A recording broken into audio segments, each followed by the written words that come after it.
தமிழக சட்டப்பேரவையில் 2 தீர்மானங்கள் திமுக அரசு கொண்டு வந்திருக்காங்க. ஒன்று ஒரே நாடு ஒரே தேர்தல் கூடாது, இன்னொன்று மக்கள் தொகை அடிப்படையில் நாடாளுமன்ற உறுப்பினர் தொகுதிகளை மறுவரையறை செய்யக்கூடாதுன்னு 2 தீர்மானங்களை கொண்டு வந்திருக்காங்க.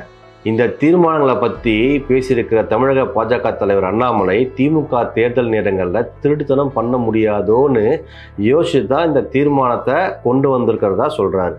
ஆனால் இன்னொரு பக்கம் பாஜக இந்த திட்டத்தை கொண்டு வர்றதுக்கு இவ்வளவு ஆர்வமாக இருக்கிறதுக்கு காரணமே ஒரே நாடு ஒரே தேர்தல் கொண்டு வந்து அதன் மூலமாக ஒரே கட்சியை மட்டும் வச்சு சர்வாதிகார ஆட்சிக்கு திட்டம் தீட்டுதோன்னு மற்ற கட்சிகள் பேசிட்டு இருக்கிறது அண்ணாமலைக்கு தெரியாதோன்னு யோசிக்க தோணுது. சரி, 2 பேரும் ஒன்றும் மக்களை மனசில் வச்சு இந்த திட்டத்தை பார்க்கல.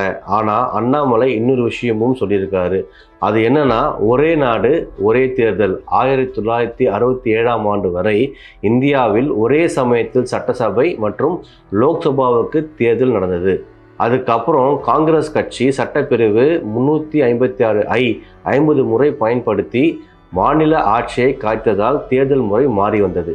முன்னாள் முதல்வர் கருணாநிதி தன் நெஞ்சுக்கு நீதி புத்தகத்தில் ஒரே நாடு ஒரே தேர்தல் தேவை அப்படின்னு 1970 வலியுறுத்தியிருக்காரு. தன் அப்பா கருணாநிதி எழுதிய புத்தகத்தை மகன் ஸ்டாலின் படிக்காததான் இந்த பிரச்சனைக்கு காரணம். மொத்தத்தில் அப்பாவின் கருத்துக்கு எதிராக மகன் ஸ்டாலின் உள்ளார் அப்படின்னு சொல்லியிருக்காரு. இதே கருத்தை வானதி சீனிவாசன் சட்டசபையில் பேசும்போது சொன்னாங்க. ஒரே நாடு ஒரே தேர்தல் யாருக்கு சாதகம் யாருக்கு பாதகம் அப்படிங்கிறத தாண்டி மக்களுக்கு அதில் என்ன சாதகம் பாதகங்கள் இருக்குன்னு எடுத்து வெளிப்படையாக சொன்னால் மக்கள் வேணுமா வேணாமான்னு முடிவெடுக்க சரியாக இருக்கும்.